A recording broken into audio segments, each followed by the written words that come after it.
বিসমিল্লাহির রহমানির রহিম। প্রিয় সংগ্রামী উপস্থিতি, প্রিয় ঢাকা 11-র বাসিন্দাগণ এবং 11 দলীয় জোটের সম্মানিত নেতৃবৃন্দ, আসসালামু আলাইকুম। আজকের আমাদের এই নির্বাচনী ঢাকা 11 আসনের নির্বাচনী জনসভায় প্রধান অতিথি হিসেবে উপস্থিত আছেন 11 দলীয় নির্বাচনী ঐক্যের প্রধান কাণ্ডারি, বাংলাদেশ জামাত ইসলামের সংগ্রামী আমির, বারবার কারা নির্যাতিত নেতা, ফ্যাসিবাদ বিরোধী আন্দোলনের অন্যতম প্রধান নেতা ডক্টর শফিকুর রহমান। আমাদের সাথে আরো উপস্থিত আছেন 11 দলীয় নির্বাচনী ঐক্যের অন্যতম শীর্ষ নেতা, মজলুম জননেতা, বাংলাদেশ খেলাফত মজলিসের সংগ্রামী আমির মাওলানা মামুনুল হক। এছাড়া আমাদের সাথে উপস্থিত আছেন এই অত্র আসনের দাঁড়িপাল্লা কর্তৃক মনোনীত প্রার্থী, বাংলাদেশ ইসলামী ছাত্র শিবিরের সাবেক সংগ্রামী সভাপতি এবং শ্রমিক কল্যাণ ফেডারেশনের সেক্রেটারি অ্যাডভোকেট আতিকুর রহমান সহ 11 দলীয় ঐক্যের এনসিপি এবং জামাত ইসলামের কেন্দ্রীয় এবং স্থানীয় পর্যায়ের নেতৃবৃন্দ, সবাইকে 11 দলের পক্ষ থেকে জানাই শুভেচ্ছা এবং সালাম। আজকে আপনারা এই নির্বাচনী জনসভায় উপস্থিত হয়েছেন। আমরা 11 দলের পক্ষ থেকে আপনাদের উদ্দেশ্যে কিছু কথা বলেছি।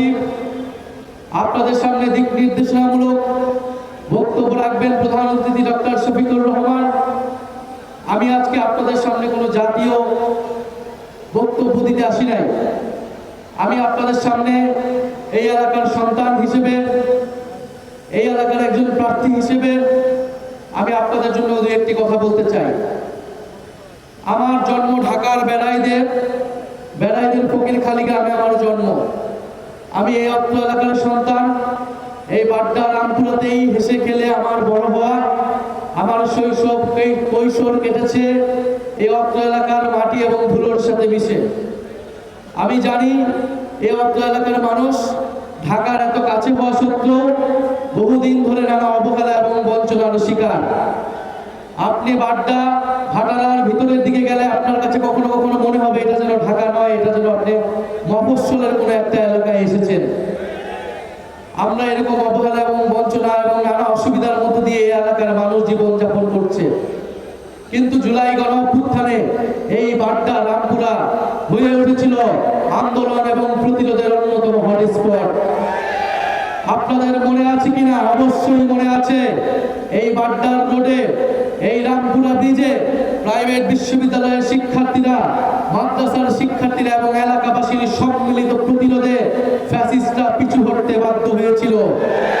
এই ব্র্যাক কানাডিয়ান ইউনিভার্সিটির সামনে, এই ইস্ট ওয়েস্ট ইউনিভার্সিটি ইম্পেরিয়াল কলেজের ছাত্রছাত্রীরা সম্মিলিতভাবে জনগণের পক্ষে দুর্বার আন্দোলন গড়ে তুলে গণঅভ্যুত্থানের পক্ষে ত্বরান্বিত করেছিল।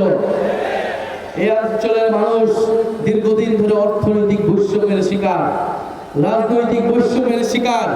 জুলাই গণঅভ্যুত্থানে যখন সুযোগ এসেছে তারা সেই প্রতিরোধ করেছে, বহু মানুষ জীবন দিয়েছে, আমাদের বহু মানুষ আহত হয়েছে এই ঢাকা 11 আসনে।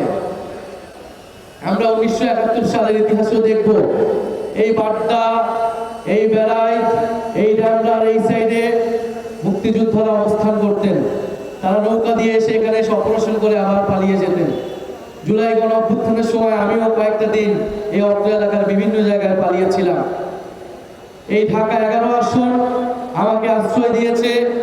জুলাই গণঅভ্যুত্থানের সময় আমার জীবনের এই 28টি বছর আমাকে আশ্রয় দিয়েছে। এখন আমি চাই এই ঢাকা 11 মানুষের প্রতি যে আমার ঋণ, সেই ঋণ শোধ করতে। আপনারা যদি আমাকে এই নির্বাচনে সেই সুযোগ দেন, ইনশাআল্লাহ আমি আমার বাকি জীবন ধরে আপনাদের জন্য সেই ঋণ, আমি আমার দেশের, আমার মাটির জনগণের জন্য সেই ঋণ আমি পরিশোধ করতে চাই। প্রিয় ঢাকা 11 বাসী, এই ঢাকা 11তে প্রায় 15 লক্ষের মতো মানুষের বসবাস, যদিও ভোটার 4.5 লক্ষ। এবং এত ঘনবসতি হওয়া সত্ত্বেও কোনো নাগরিক সুবিধা নাই, অপর্যাপ্ত পরিমাণ নাগরিক সুবিধা। পর্যাপ্ত পরিমাণ খেলার মাঠ নাই, স্কুল নাই, হাসপাতাল নাই। আপনারা এগুলো সবই জানেন এবং এগুলোর মধ্য দিয়ে আমাদেরকে জীবনযাপন করতে হয়। আমি যদি আপনাদেরকে কিছু পরিসংখ্যান বলি, এই ভাটারার প্রায় 70% মানুষ ইনফরমাল ইকোনমির সাথে যুক্ত, অর্থাৎ ক্ষুদ্র ব্যবসা এবং দিনমজুর খেটে খাওয়া মানুষের এই এলাকার সংখ্যা বেশি। এই এলাকায় শিক্ষিত বেকারের সংখ্যা প্রায় 8 থেকে 10%। কর্মসংস্থান নেই। স্বাস্থ্য খাতের প্রায় 100% হচ্ছে প্রাইভেট সেক্টরের উপর ডিপেন্ডেন্ট। কোনো সরকারি হাসপাতাল নাই এই অত্র এলাকায়।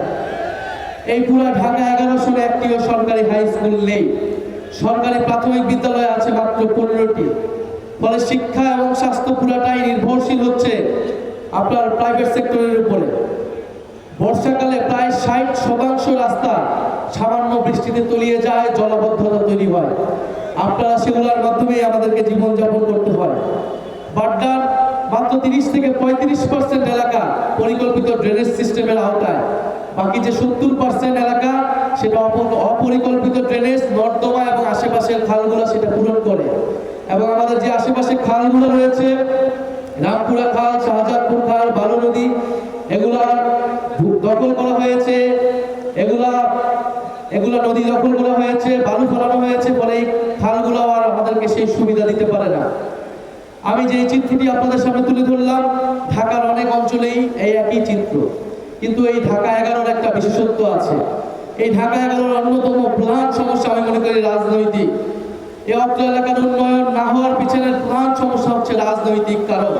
সেই রাজনৈতিক কারণটি হচ্ছে ভূমিদস্যু। এই অত্র এলাকার শত শত মানুষের জমি, শত শত খাস জমি, সাধারণ জলাশয়, এগুলো দখল করে নেওয়া হয়েছে, ভরাট করে ফেলা হয়েছে, শত শত পরিবারকে নিঃস্ব করে দেওয়া হয়েছে। এবং যারা রাজনীতির ময়দানে ছিল তারাই ভূমিদস্যু হিসেবে এই কাজ করেছে অথবা ভূমিদস্যুদের সহায়তা করেছে। এই অত্র এলাকার গত 30 বছরের ইতিহাস হচ্ছে ভূমিদস্যুদের ভূমি দখলের ইতিহাস, জমি দখলের ইতিহাস, নদী দখলের ইতিহাস।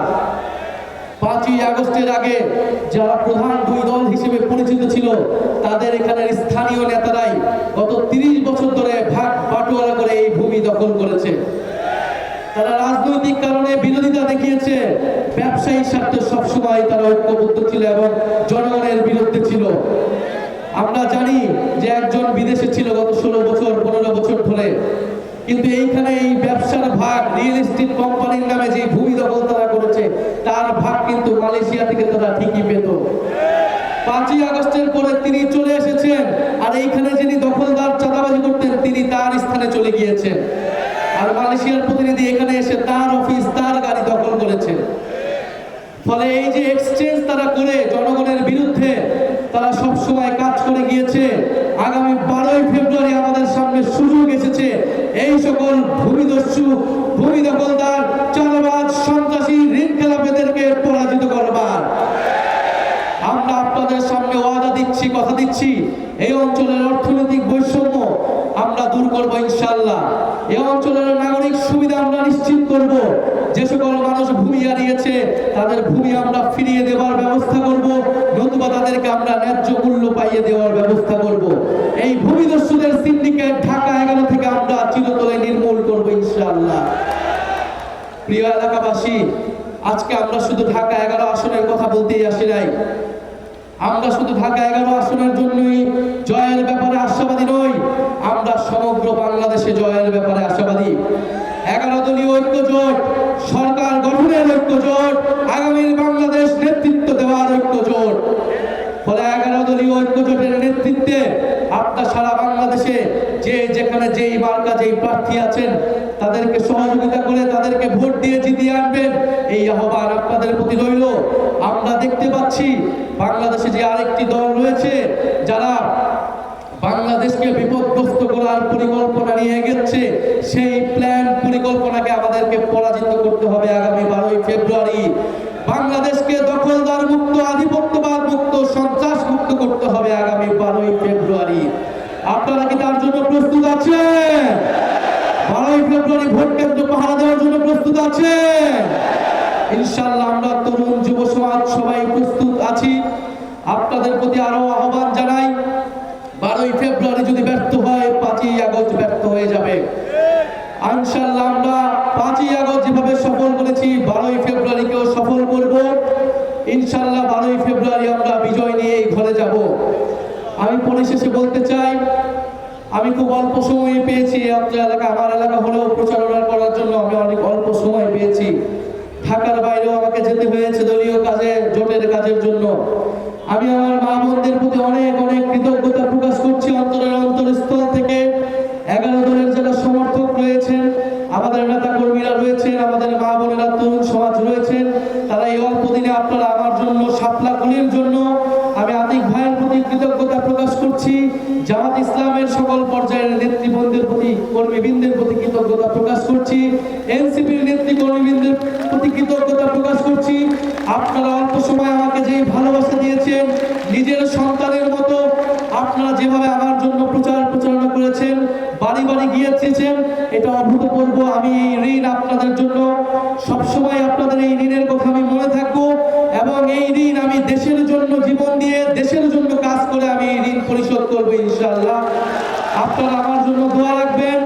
আগামী 12ই ফেব্রুয়ারি আমরা ভোট কেন্দ্রে থাকবো। আমাদের মা বোনদের নিরাপত্তা, সাধারণ ভোটারদের নিরাপত্তা নিশ্চিতের জন্য ইনশাআল্লাহ আমরা ভোট কেন্দ্রে থাকবো। এই এলাকার মানুষের, ভোটারদের ভোটাধিকার রক্ষা করার জন্য, গণতন্ত্র প্রতিষ্ঠার জন্য এবং ইনসাফ প্রতিষ্ঠার জন্য আগামী 12ই ফেব্রুয়ারি ইনশাআল্লাহ শাপলা কলি মার্কাকে আপনারা জয়যুক্ত করুন।